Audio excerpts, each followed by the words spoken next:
guddiga doorashooyinka heer federaal ayaa ku dhawaaqay in la hakiyay qabashada doorashada kursiga hoob 86 oo loo xiray taliyii hore ee NISA ahna la taliyaha amniga qaranka madaxweyne Farmaajo Fahad Yaasiin Xaaji Daahir. Qoraal ka soo baxay guddiga ayaa lagu sheegay kadib markii guddiga hirgelinta doorashooyinka heer federaal ee FID ay soo gaareen cabashooyin ka yimid nabadoonnada iyo oday dhaqameedyada jufada iskale kursiga sumadiisu ay tahay hoob 86 waxaa lagu wargelinayaa labada guddi ee warqadani ku socoto inay hakiyaan qabashada kursiga kor ku xusan inta laga xalinayo cabashada laga soo gudbiyay. ila wareedyo lagu kalsoon yahay ayaa waxa ay sheegeen in go'aanka lagu hakiyay doorashada kursigan uu ka dambeeyo ra'iisul wasaare Maxamed Xuseen Rooble oo aan horey u sheegnay inuu waday qorshahani.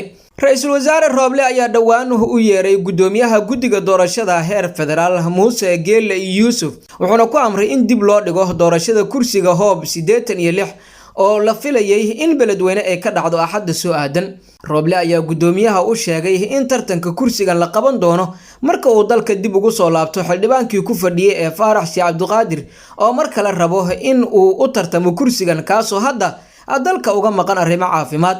macadda haddii Rooble ay daacad ka tahay inuu doorashada kursigan la sugayo Faarax Si Cabdiqaadir iyo in uu ka dhigtay qiil uu ku beegsado Fahad ayadoo ay u badan tahay midda dambe. Rooble oo ay horey isku qabteen Fahad Yaasiin ayaa xooggiisa isugu geynaya sidii kursigan loo dhaafin lahaa Fahad oo hadda la taliyaha amniga qaranka ama ugu yaraan loo gelin lahaa tartan furan.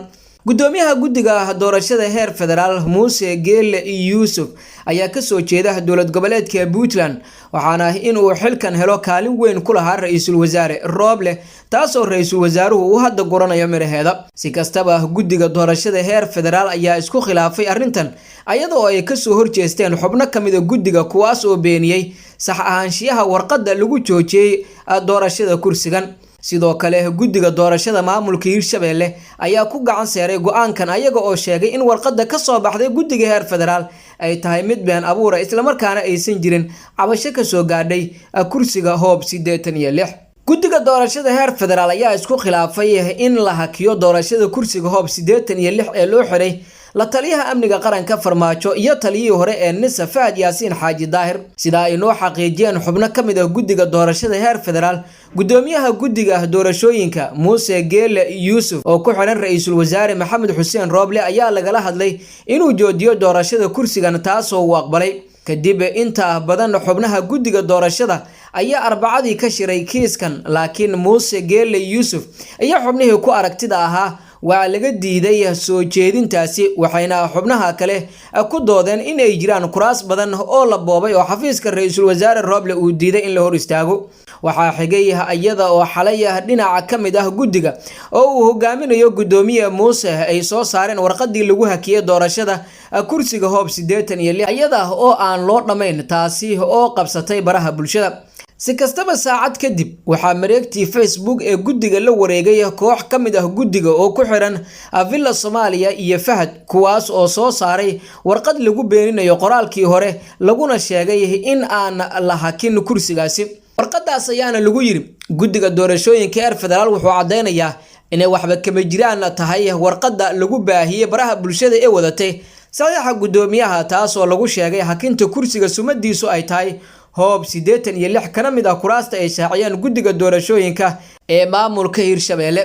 haddaba guddiga doorashooyinka heer federaal wuxuu farayaa guddiga maamulka doorashada heer dowlad goboleed ee Hirshabelle inay waajibaadkooda gutaan siina wataan shaqada adag ee hortaala. ilaa hadda ma cadda sida xaalku noqon doono balse waxay u egtahay in Fahad iyo kooxdiisa ay ka go'an tahay in doorashada kursigan la qabto isla markaana axadda Fahad uu noqdo xildhibaan ka tirsan golaha shacabka ee baarlamaanka 11aad ee Soomaaliya. dhinaca kalena war-saxaafadeed ay si wada jira u soo saareen xubnaha beesha caalamka ayaa waxaa looga hadlay doorashooyinka Soomaaliya gaar ahaan midda golaha shacabka oo ay dalbadeen in si degdeg ah loo dhameystiro. qoraalka ayaa lagu sheegay in xubnaha beesha caalamka ay si dhow ula socdaan doorashada Soomaaliya ayna ka warhayaan in doorashada kuraasta golaha shacabka ee qiyaastii kala badh qabsoontay. waa saaxiibada caalamku waxa ay mar kale hoosta ka xariiqeen baahida loo qabo in sixidda qaladaadka habraaca loo wajaho si dhexdhexaad ah oo daahfuran si loo dhiso kalsoonida geedi socodka doorashada iyo natiijadeedaba. sida lagu qeexay war murtiyeedka golaha wada tashiga qaranka ee bishii January musharaxiinta waa in ay xor u ahaadaan inay u tartamaan caqabad la'aan. suxufiyiintu ay awood u yeeshaan in ay tabiyaan bulshada rayidka ahna ay si xor ah u kormeeraan howlaha doorashada cabsigelin la'aan ayaa lagu yiri qoraalka ka soo baxay xubnaha beesha caalamka. sidoo kale waxa ay ugu baaqeen dhammaan madaxda Soomaalida in ay ka fogaadaan sii baahida xiisada siyaasadeed iyada oo la xaqiijinayo in ciidamada ammaanku aan loo isticmaalin sidii qalab siyaasadeed. saaxiibada caalamku waxa ay ku celinayaan walaaca ah in qoondada 30% ee matalaada haweenka ee baarlamaanka aan la gaarsiinin. waxa ayna ku baaqayaan in tallaabooyin degdeg ah lagu soxo kuraasta harsan maadaama waqtiga kama dambaysta ah ee ay isku raaceen golaha wada tashiga qaran bishii January ee sanadkan 2022 uu ku egyahay 25 bishan February. bahwadaagtu waxa ay dhiiri gelinayaan sii wadida dardargelinta si loo xaqiijiyo dhamaystir degdeg ah laguna kalsoonaan karo ee geedi socodka doorashada ayaa ugu dambeyntii lagu yiri qoraalka ay si wada jira u soo saareen xubnaha beesha caalamka. qoraalka waxa si wada jira u soo saaray dawladaha iyo ururada kala ah howlgalka midowga Afrika ee Soomaaliya, AMISOM, Belgium, Canada, Denmark, Ethiopia, midowga Europe, Finland, Jarmalka, urur goboleedka IGAD, Ireland, Talyaaniga, Japan, Kenya, boqortooyada Sacuudi Carabiya, ururka jaamacadda Carabta, Holland, Norway, ururka iskaashiga dalalka Islaamka, Sweden, Switzerland, Turkiga, isutaga Imaaraadka Carabta, boqortooyada midowday ee Britain, dawladda Mareykanka iyo sidoo kale qaramada midoobay. dhinaca kalena afhayeenka guddiga doorashada heer federaal Axmed Aadan Safiino oo ka warbixinaya xaaladda doorashada ayaa cadeeyay in haddii la helo ugu yaraan 3 meelood 2 meel tirada guud ee golaha walba ee baarlamaanka federaalka la dooran doono guddoonka baarlamaanka iyo madaxweynaha. isaga oo ka jawaabay su'aal laga weydiiyay khilaafka siyaasadeed ee Garbaharey, Safiino wuxuu sheegay in caqabada ka jirta Gedo ay tahay shido siyaasadeed oo ragaadisay guud ahaan doorashooyinka dalka. wuxuuna xusay in haddii aan xal degdeg ah laga gaarin uusan dalku u lug xirnaan doonin oo horey looga socon doono. guddiga doorashada haddii aan nahay kooramka haddii uu inoo buuxsamo xildhibaanadana aan xal laga gaarin caqabad kale dalka kuma sii ahaan doonaan. khilaafkaasi oo horey ayaana looga sii soconaya. doorashada guddoonka iyo kan madaxweynaha waa la dooranaya, haddii aan la xalin waa laga gudbayaa ayuu yiri Safiina. sida ku cad heshiisyada doorashooyinka maamul kasta 2 deegaan doorasho ayuu leeyahay.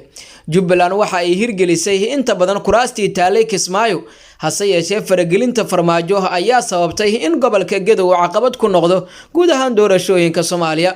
27 May ee sanadkii 2021 golaha wada tashiga qaranka ayaa go'aamiyay in ra'iisul wasaaraha xukuumadda xilgaarsiinta Maxamed Xuseen Rooble uu garwadeyn ka noqdo amniga iyo dib u heshiisiinta Jubbaland si ay habsami ugu dhacdo doorashada gobolka Gedo. xilligaasi waxaa lagu heshiiyay dhisida guddi dib u heshiisiin oo ka kooban maamulada dalka oo aysan ku jirin Jubbaland si waafaqsan soo jeedin ay horey u sameeyeen guddiga farsamada ee ku shiray magaalada Baydhabo 16 bishii February ee sanadkii 2021. 29 bishii June ee sanadkii aynu ka soo gudubnay Rooble ayaa magacaabay guddiga dib u heshiisiinta gobolka Gedo kaasoo ka kooban 4 xubnood oo heer wasiir dawlad goboleed ah oo ka kala socday Puntland, Galmudug, Hirshabeelle iyo Koonfur Galbeed kuwaas oo safar ku tagay Garbaharey. 10 Juulaay ee sanadkii 2021 ra'iisul wasaaraha xukuumadda xilgaarsiinta Maxamed Xuseen Rooble ayaa gaaray Gedo. ujeedka socdaalkiisuna wuxuu ahaa dib u heshiisiin, hase yeeshee intaasi oo dadaal ah iyo in ka badanba waxa ay u fashilmeen damaca Farmaajo uu ku doonayo in uu ku boobo kuraasta taala Garbaharey. ugu dambeyntiina war ka soo baxay safaaradda Mareykanka ee Muqdisho ayaa hogaamiyayaasha siyaasadda Soomaaliya loogu baaqay in ay oofiyaan ballanqaadkii ku aadanaa in geedi socodka doorashooyinka dalka lagu soo gabagabeeyo ugu dambeyn 25 bishan February. xilli ay muuqato in ay dib u abuurmayaan xasaradihii siyaasadeed ee doorashada gaar ahaan Gedo iyo Hiiraan ayaa warka Mareykanka lagu xusay in xukuumadda Washington la xisaabtami doonto cid kasta oo isku dayda inay carqaladeyso hanaanka doorashooyinka dadban. waxa aan mar labaad ugu baaqaynaa madaxda Soomaaliya in ay ka dhabeeyaan ballanqaadkoodii ahaa in lagu soo dhammaystiro doorashada baarlamaanka 25 February. dowladda Mareykanku waxa ay la xisaabtami doontaa ciddii carqaladaysa hanaanka doorashada ayaa lagu yiri war-saxaafadeedka ka soo baxay safaaradda Mareykanka ee Muqdisho. dhowaan xogayaha arrimaha dibadda Mareykanka Anthony Blinken ayaa ku dhawaaqay in ay jirto xayiraad lagu soo rogay kuwa carqaladaynayay doorashooyinka Soomaaliya inkastoo aan si buuxda loo baahin magacyada shakhsiyaadka la bartilmaameedsaday. safiirka cusub ee dowladda Mareykanka dhawaan u soo dirtay Soomaaliya Larry Andre ayaa Muqdisho ka wada kulamo siyaasadeed oo uu la yeelanayo madaxda sarsare ee dalka wuxuuna siyaabo kala gedisan ula kulmay Farmaajo, Rooble, siyaasiyiin mucaarad ah iyo qaar kamid ah taliyayaasha ciidamada.